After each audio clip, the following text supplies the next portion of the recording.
Welcome everybody to episode 6 of Small Stages, Big Sounds, and tonight I'm joined by Johnny Biggs, who's going to have a discussion with us about the music scene around the Bournemouth area. So, Yes, hi Johnny, how are you? Yeah, I'm pretty good, thank you. So, first up, the news that's gone on this week, this big news in my part of the world, is that Steelhouse have announced their initial lineup, starting off with bands like Assam, who sound a bit like Motorhead, Marissa and the Moths, quite different, Wolfsbane, who we all know, and the Wild Hearts. And Ginger's actually playing in a local venue in a couple of weeks' time. And then there's Muddy Bro, who I've never come across, our favourite, Scarlet Rebels, Lita Ford, and Wasp.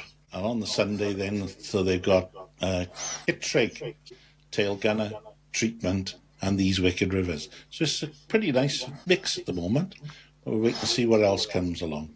I mean, obviously, the other big news of the week was the sad death of Quincy Jones, who's probably influenced an awful lot of people's musical tastes over the years. Anyway, that's enough of the news. We're going to have a quick chat to Johnny about what's going on in the Bournemouth area, the bands that he's aware of. Over to you, John. Yeah, sounds good. So for everyone's awareness, I grew up in the Bournemouth area. Was involved in music there for a very long time before I eventually moved up to the northwest about 10, 15 years ago. Done a lot of stuff with music in the past over there. But my first gig, I remember really well. I went over to Portsmouth Guildhall, which was, it looked like a really grand venue from the outside, but you get inside and it looked just like almost like a regular theatre. I saw Franz Ferdinand there, who assuming a lot of people will remember, really big in early 2000s, still going now, I believe. They've got a new album coming out in January next year. They were supported by the Kills, who were quite interesting then. But the band that always stood out from that was a one-man band who supported them, who was called Bob Log the Third. I don't know if you've ever come across him. No. But he would rocked up onto stage wearing like this full suit. He had cymbals strapped to his knees, and it was just a one-man band.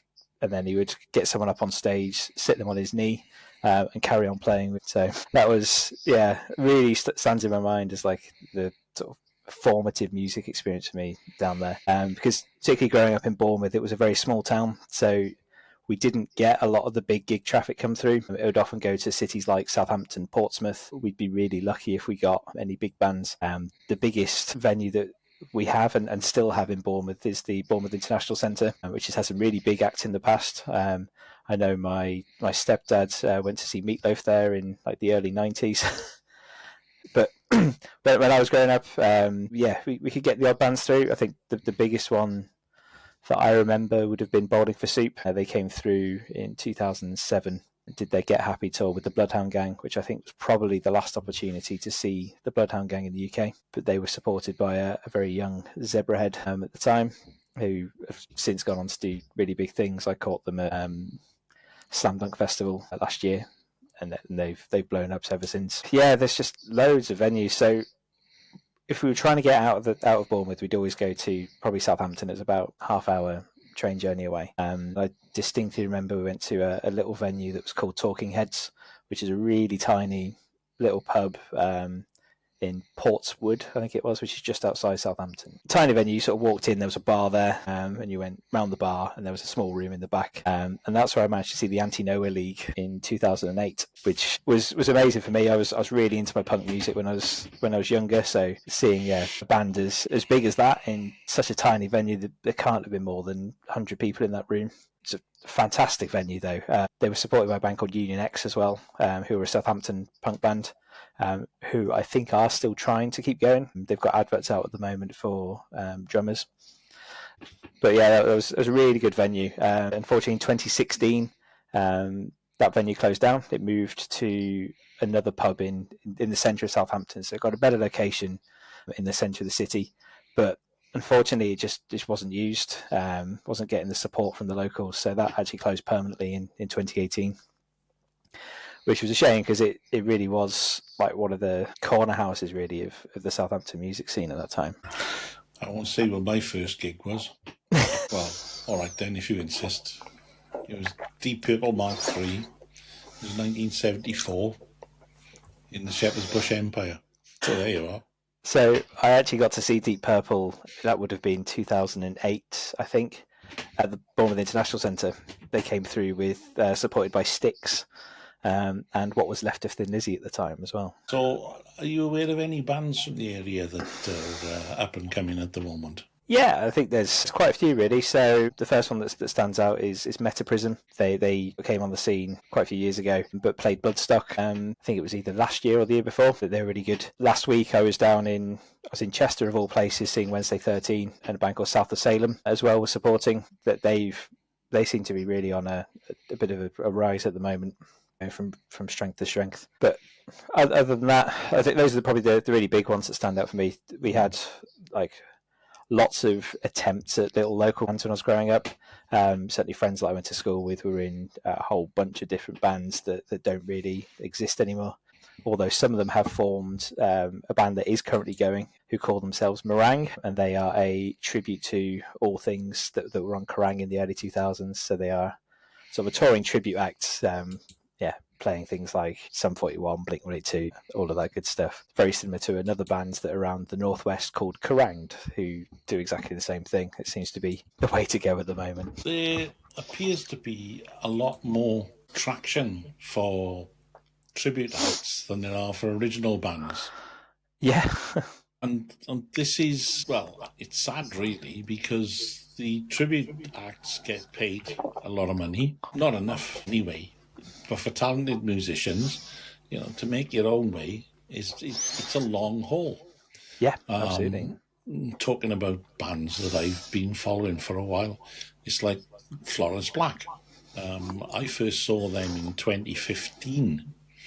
And it's only this last year, since the launch of the first album, that they've actually taken traction, and they just toured Europe. But it's a long haul for a band starting out.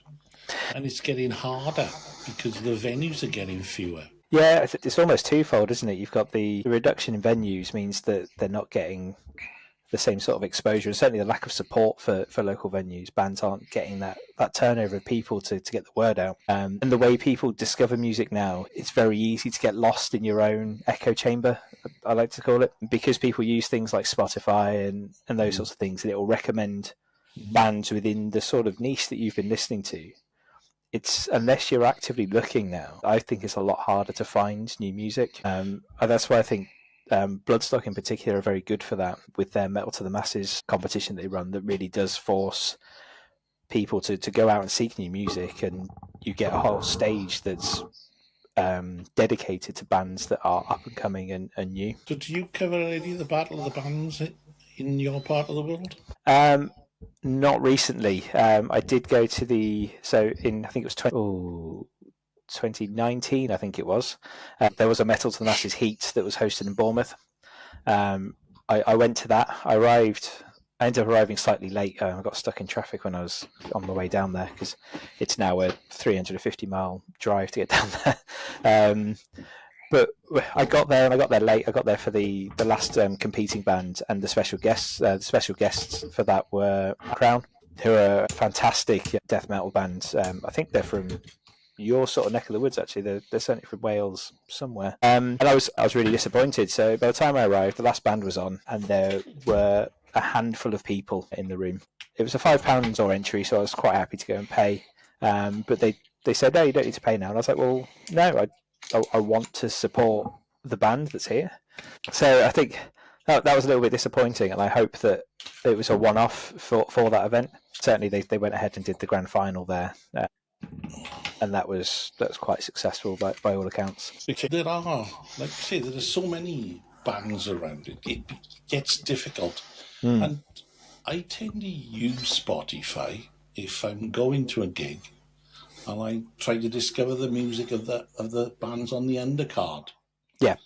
I listen to it regularly for the stuff that I like, but it also gives me the opportunity to discover those bands that are, like I said, I'll have a listen out to the bands that have been outlined for Steelhouse. Yeah. So my son's a musician, he's playing tomorrow, so I'll have a look at the band that's playing with him tomorrow. So, it's a way of finding things. But what I like about the Music Venue Trust is they are pushing much more of the grassroots music scenes. Yeah. And I don't know whether you've come across the resource that they put on. They're called Hereby. No. Well, let me show you this. There we go. This is an AI resource developed by the Music Venue Trust. Yeah. And it covers all types of music and activities across the UK and North America. Oh, well. So if you were going to go on holiday and you wanted to find something to do, you can just click on this. You can click wherever you are. Sorry, I'm on the wrong bit. If you click Bournemouth there, it'll give you these things here. I bet that's the anvil there, isn't it? I'll find out now. And the old fire station would be my guess. There we are. Yep, an anvil over the road. There we are. Perfect. So they're still there. Yep. And you should have the Boscombe Opera House as well. That was bought out by the O2 Academy. There you are. Chaplin's. That's one that wasn't particularly big when I was there. And then there's Bournemouth Pavilion, which, goes on the International Centre. The BIC, yeah. Vault. It's a nightclub. Smoking Aces. And that's a relatively new bar, that one. As is the Four Horsemen. They're both predominantly bars, but they do have some live music as well. Whereas Anvil is a rock bar, but it has an entire music venue downstairs. The other thing about it as well is if you were going away, you could you pick music, you could pick whatever type of music you're looking for. Oh wow! Yeah, you can look for theatre to look at what theatre's around, family events, see what family events are around, and also sport, which is incredible.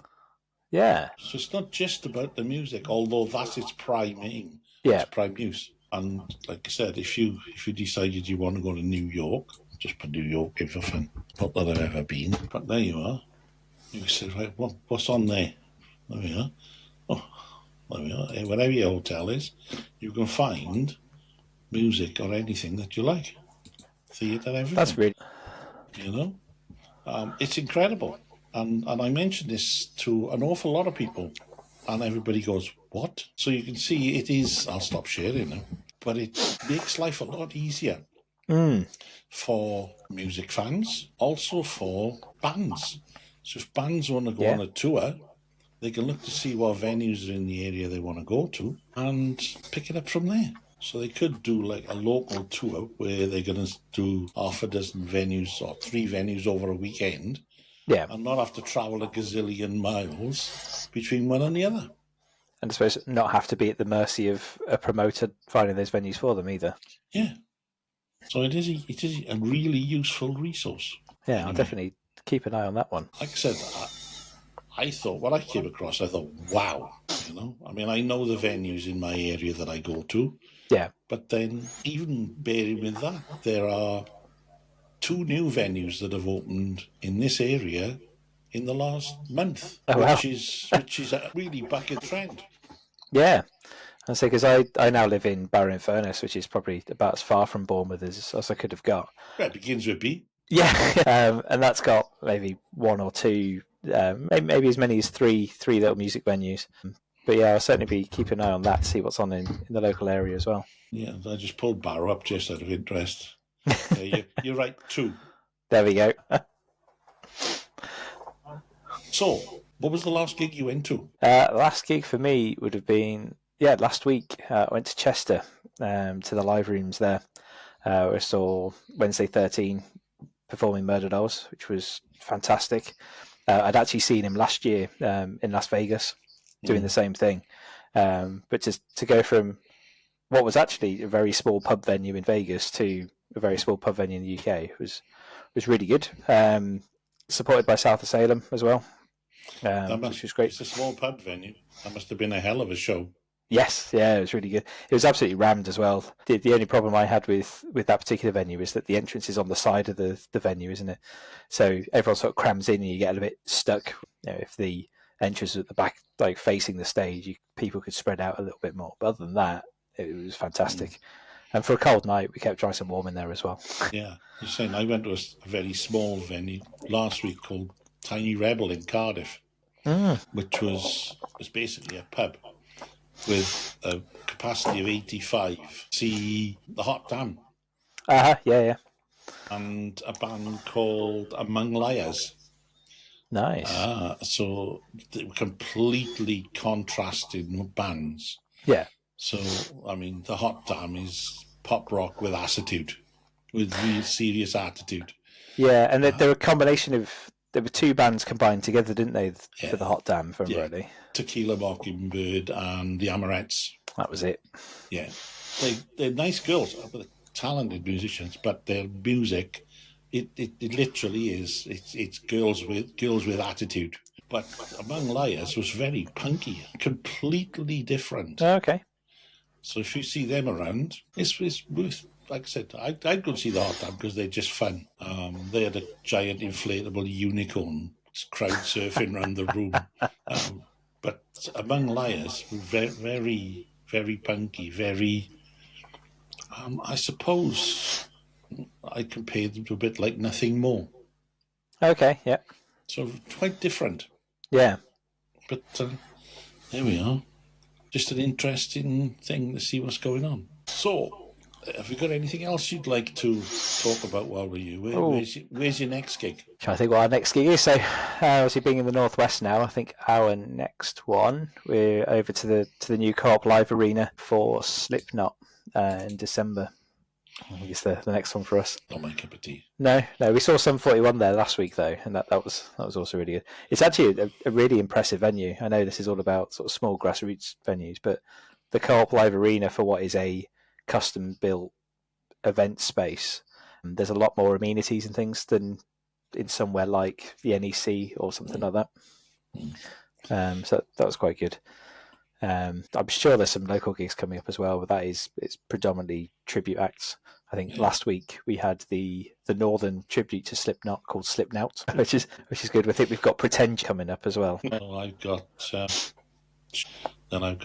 Blackstone Cherry a week Sunday. Fantastic. I love as you can tell. Yeah, I've seen them on every tour since about 2012. But there we are. That's my cup of tea. But there we are. Well, thanks for your time, John. No, thank you. I'll tart this up a little bit. Yep. Add some images and what have you to see, just to give it a bit more fruit. Are you going to have anything left after that? You'd be surprised. You'd be surprised. But